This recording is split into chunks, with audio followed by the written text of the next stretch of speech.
Outer Orange. Good morning, class. Today we learned math. Very simple math. 1 plus 1 equals 2. Yes. 2 plus 2 equals 4. Yes. And 4 plus 4 equals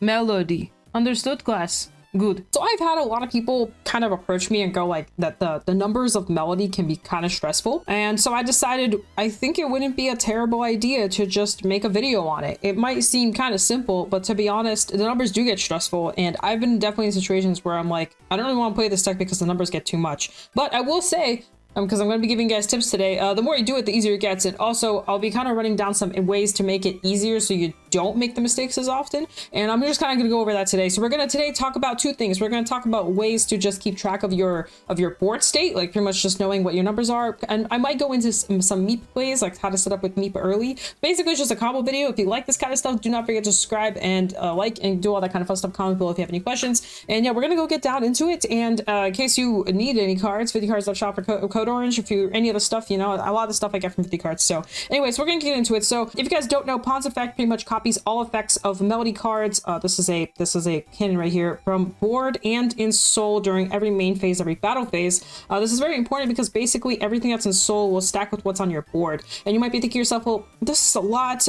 This stacks, this stacks, this stacks. How do you keep up with it? Well, there's actually some simple ways to do it, and I'm gonna go ahead and start with the soul first. You can actually fan out the parts of your soul that is stacking stuff. So pretty much any card that stacks things you want to fan out. You can also stack the Finas, but we're just going to do power first. You can also stack the soul charging because you can actually stack multiple soul charging. But we're actually going to start with the power buff first. So ideally what I like to do is I like to fan out all the cards that will pretty much give me a bunch of power, and then I just organize them. So I'm going to take all of these sonatas and put them together, put the grade 2 sonatas together, and then my Caro will just be at the end here. So this is all the cards that will stack in some way, shape, or form. Typically what I like to do is I like to just kind of put them right here, and I will just usually do the math with them as I go. Or what I like to do is I'll do the math on one, and then once I have one down, usually the rest are fine. So in this situation, it's going to get kind of crazy here. But basically, we're going to count all the grade 3 sonatas first. There's 1, 2, 3, there's 4 present, so that's 20k. That's 20k to front and back. And then we have 1, 2, 3 of the grade 2 sonatas, so that's 15k to the front row again. So basically, and then we have the Caros that amplify. So what I like to do it is I like to go step by step. So I add up the sonatas. This is always going to be 26. This is 23k base right now. So 23k base with the sonatas. That's 20 to the front, 20 to the back. 4363. Then I add the grade 2 sonatas. There's 3 of them, so that's plus 15k to the front row. 78k. And then we have to add up the Caros. We have 3 Caros, and it's only applying to the back row here. 93. So that's 93 total. That into this column specifically. They might be asking yourself, well, now you gotta do that again for the other two. Well, no, you don't. So these numbers are all basically the same. The only difference is the base off of this. So you just add 3. So if this is 93, this is 96, this is 96, and then this will be like basically half. It won't be we can do the math on it, but it's basically half of whatever this is because you're using the boost essentially. So yeah, that's basically the easiest way to do it. Once you get one column down, you should be able to get the other one since they all multiply, unless you have like a grade 1 in the back or somewhere. That's the easiest way to do it, and I usually always start the grade 3 sonata every single time because it's just very easy to go 23, 43, 63, and then start applying all the other stuff, and then start applying the 15k off of the other two, which in this case would be 78 and then 93 total off of that. So that is probably the easiest way to do it. And like I said, you can always just invert then over. So since this is a 10k base and this is a 13k base, together this equals 23. These are both 13k bases, so they equal 26. So all you're doing is adding plus 3 power to this one and plus 3 power to this one for what you said here. And then for this one, you can just do the same thing. You're just subtracting the Caros. So the car is just subtracting the Caros pretty much. And if it really helps, you can actually just use markers too. Like I'm not gonna get dice out, but if you really need to, you can actually dice it out as well. You can put the front row power off of the sonata and the grade 2 sonata, like just put it right here. So in this case, we have 4, 5, 6, 7. We have 7 stacks of sonata, so that's 7 times 5. I don't really like to do that. The reason being is the grade 2 sonata has to attack the ability has to attack Vanguard, and that just won't always apply. But what you can apply is the Caro effect actually. And in this case, case it's 15k. Just apply it that way, whatever makes it easier for you. I personally just like having all the columns figured out and just putting my head the number and then just adding +3 and +3 and just never thinking about it again. If my opponent asks, I'm just gonna keep saying the same numbers, +3 +3. You know, I think it's just the easiest way. Now if you're playing defensively, like say you're already at the end, you're already swung and everything and you're pretty much in defensive mode, as what I like to call it. So pretty much everything already attacked, all your stuff's rested, and you know your opponent starts attacking and you got to start thinking, oh no, my shield, you know. So now you can fan out these two girls, and then defensively you can just sit there and go, all right, I got +10, +20, +30k shield. So now you're pretty much always aware that these is 30k, this is 30k, this is 30k. And last but not least, if you want to do the soul charging route, you can also fan out your soul charging girls. Like say you want to start soul charging and you just want to keep track of how much you want to soul charge, you can also do that as well. So you can get out your soul charging girls and then just, you know, you have the 1, 2, 3, so you can actually soul charge 3 times if you want, or 2, it's a May, and you can kind of go from there. And I think constantly keeping track of your soul or keeping it in order to where you're aware of what is going on with it is actually pretty smart, especially like early on when you're trying to find certain pieces. It's always good to just have your soul just ready, accessible, and just good to go. And also it'll help you understand how deep you're going in terms of like when you can stop soul charging if you're just aware of the main cards that are in your soul. And when you have a soul like this, typically you can stop soul charging. This usually means you're good, is the best way to put it. When you have this many Sonatas in soul, this many cars, this many Finas, you got these in soul too, these are in here as well. When you're in this situation, it usually means that you're actually almost out of melody units, and it means you should probably stop soul charging. Soul charging is a big thing, and probably the hardest part of this deck to master. The reason being is like you never know how deep in the lottery you want to go. Ideally, once you have about 3 to 4 Sonatas, a Caro with a Finas, and at least 2 of these in soul, it's usually a good time to stop. And the reason being is you actually want to utilize Sonata's effect over just randomly soul charging.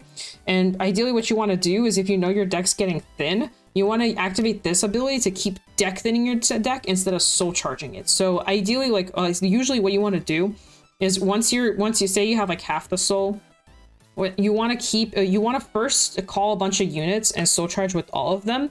Hopefully you hit a bunch of good stuff and not triggers. And then once you feel good and you don't want to keep using your hands, so say these are like grade 1s back here or something, say you don't have anything back here, then you want to use Sonata's effect to counterblast, soul blast, search your deck for melody cards, and then call these 2 slots in, and then don't soul charge anymore. You just decked in 2 cards essentially, and you also made your board stronger. So that's typically like how you want to approach that style, because what you're doing, say you decked in the cards, you do all this and that, and then you start soul charging on top of that, the likelihood of you hitting triggers is going to be insane. Like you're probably going to be soul charging triggers, and I didn't soul charge triggers there, but you're probably going to be soul charging triggers more likely than you are going to be soul charging units, because you're literally decking the units out anyway. The same could be said when you use Pawn's effect to put a rear guard into soul to then get a marker.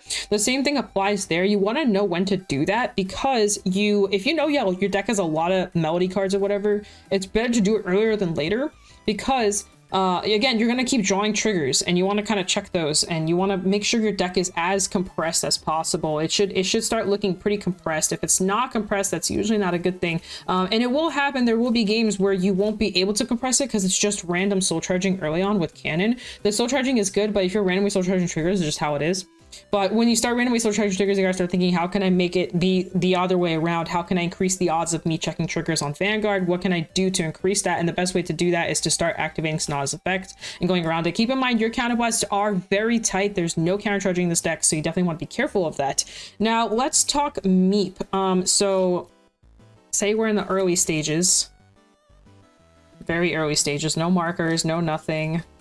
Opening, say we're going second just to make it easier. I don't think about counterblast. So you draw a card, you ride into this and draw another card, then you soul blast, and you look at your top 7. Ideally, what you want to look for is this is not the best top 7, but let's make it a better top 7. So let's say these are in hand. I want to do this because we need to. So say this is your top 7.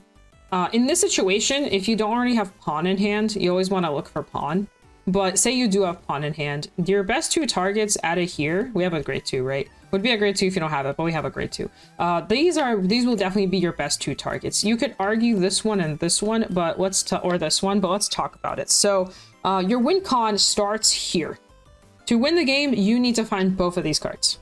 both of them need to be in soul, by the way, like preferably in soul, because her effect will not activate unless she's in soul. Her effect stacks better if it's in soul, because then you always have the count. Like you say you like put this in soul and then you call this one out and then put her into soul, you essentially got the free soul charge. You could probably soul charge into more, and I just think it's better, but it's kind of up to you. I always like to set up for the cannon first, personally, and then I like to find ways to shove this in wherever I can. You can do it vice versa too, but these are definitely your top 2 targets off of Meep, because this lets you find more cards in case your opponent tries to board wipe you, and this lets you have the win con to have a big fat soul and then win the game after that. If you already have these 2 in soul, then you start going after cards like these. Like, it's really rare, but you start going after cards like these. So you want this in soul eventually, you know, for the shield. This is for raw power, and this is for shield to hand. So this is always a card you want to put to hand, never a card you want to put to soul. So in case your top 7 looks like this, for example, say your top 7, like these are your only 2 options, then guess what? This is going to soul, this is going to hand. This will always mandatorily go to hand. Her shield does not activate any other way, and it's just better.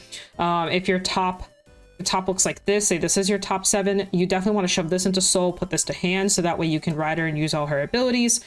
Similar to, but like I said, the hardest one to pick is usually definitely this one, because this is definitely one of those where you kind of want both in soul. But, you know, like I said, I think shoving this one to soul, putting this one to board is usually the right call. But you can, there are other reasons that this card sucks on the board.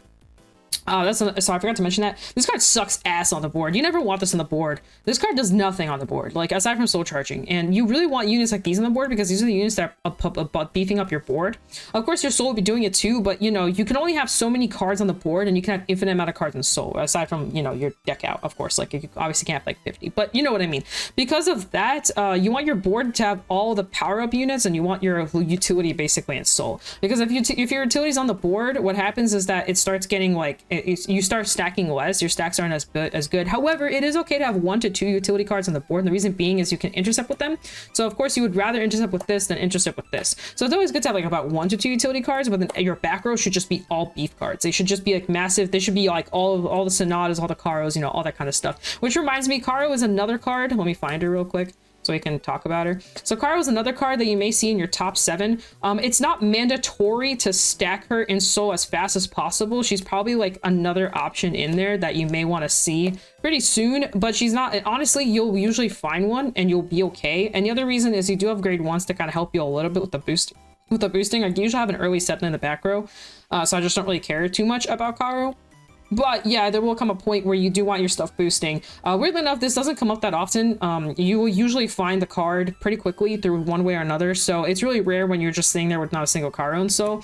But of course, if you already have your soul set up and you're like meeping like later on in the game, then this is definitely like a card you want to shove into soul. You can also bring it to hand. It really doesn't matter. She's just kind of there to just pump, to make sure you have boost. You only need 1 to get the boost. So once you have 1, you're fine, unless you know you're facing a deck where they can bind stuff. If they can bind stuff, then you definitely want to prioritize this card to get into soul as fast as possible. These 3 will be definitely a priority for that kind of stuff, because if they bind any of these cards, this is Vanquisher is a good example. If they start binding these cards, you're starting to lose your advantage as a win con, and that kind of sucks. You should usually kill before it matters, before they bind too much of your board, but you definitely want to be careful in matchups like that. You need to prioritize Sonata even more, because she's your only way to replenish board without having to use your hand too much. So just something to keep in mind. But yeah, that's pretty much Meep. Honestly, Sierra works a very similar way. Sierra is even easier, I think. Sierra is just like, you just call her a top 7, pretty much grab anything that's of use to you, put it to hand. It does go to hand, so you definitely want to prioritize cards that that will just help your engine more. So again, same thing, you know, grab your 2s if you don't have a 2, grab your Karo, grab your Cannon, grab your Sonata. That's ideally the cards you want to usually focus on. And then after that, it's just a repeat cycle after that. The only thing to be cautious of is how much counterblast you want to use. The biggest and strongest counterblast in the deck by far is Sonata and Pawn, because this one can Soul Blast. You want to utilize these way more than you want to utilize this on the counterblast. Sometimes you don't have a choice if your hand is dog shit. When your hand is dog shit, you have to use this counterblast if you're going first, because you need to fix your hand. And say you don't have pawn or something, you need to start fixing your hand somehow. In order to fix your hand, you gotta start playing this card, right? So that's how you do it. But your biggest counterblast is definitely, like, the biggest usage you'll get out of your counterblast is definitely Pawn and Sonata. So this should be like your #1 priority in terms of where you want to use your CB, and this only will come up depending on how bad your hand is. Of course, there'll be a situation when you go first. and then your opponent will give you damage at some point, so you definitely want to utilize that.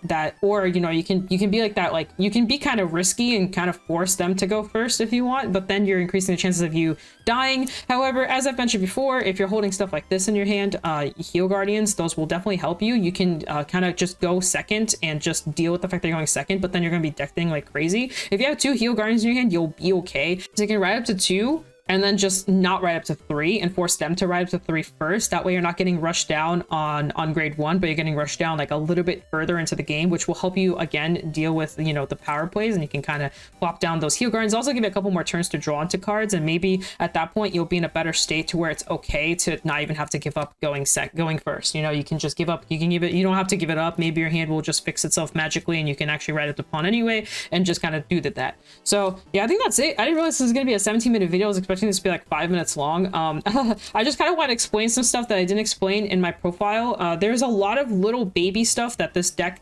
has like a learning curve on, and it takes time, and I will 100% say right now it's definitely something you want to test. What you grab and what you put into soul off of these 2 cards is pretty versatile, and also how aggressively early you push and how many cards like grade 1s you call to the board early on matters a lot. These are still shield at the end of the day. It's something I learned that sometimes being too greedy is bad. If you're gonna call these out early, you can actually kill yourself that way. What will happen is, like, I've had situations where my hand just this is my hand, and my board state will be something like this. I called this. Say I did something like this. So sometimes my board state will look like this, which is good, but then my hand looks like this. And this is bad. Because I called out both of these 10k shields, I have absolutely no guard in my hand, and it has happened to where I didn't realize that I'm screwed. Because what happens here is you did your stuff, and then it's your opponent's turn. Say you're going second, especially, they ride up to 3. You have absolutely no way to guard. You're at mercy at dying right then and there. And by the way, it has happened to me where I just went from 1 to 6 because I didn't hit defenses, and I called down the only cards I could use to guard. Theoretically, I should have definitely kept these 2 probably in hand as 15k shield and just left it there and swung here. But, you know, some situations have come up where I'm bricking and I'm just trying my hardest to find pawn or whatever. That's usually why I call out cards. But even then, I probably could have called this and left this in hand. It has happened before, but it's definitely something to definitely keep track of. You definitely don't want to put yourself in a situation where you have absolutely no guards. Sometimes this is just a play. Sometimes you just gotta go in with just your 2. She already hits over everything because she's always a 15k. So yeah, that's just how it is. And that's basically it. I think that's everything that I wanted to talk about today. I gave you guys a little math lesson. I explained y'all some of the techniques I use. Hope it helps you. I hope some of the tips and stuff kind of helped you understand the deck better. Maybe made you a better card fighter today. I don't know. But other than that, guys, as always, subscribe, comment, like, all that kind of fun stuff. Appreciate y'all. Glad you guys are enjoying the videos. And yeah, bye, guys. Peace out. Bye. Thank you. Till next time. Bye.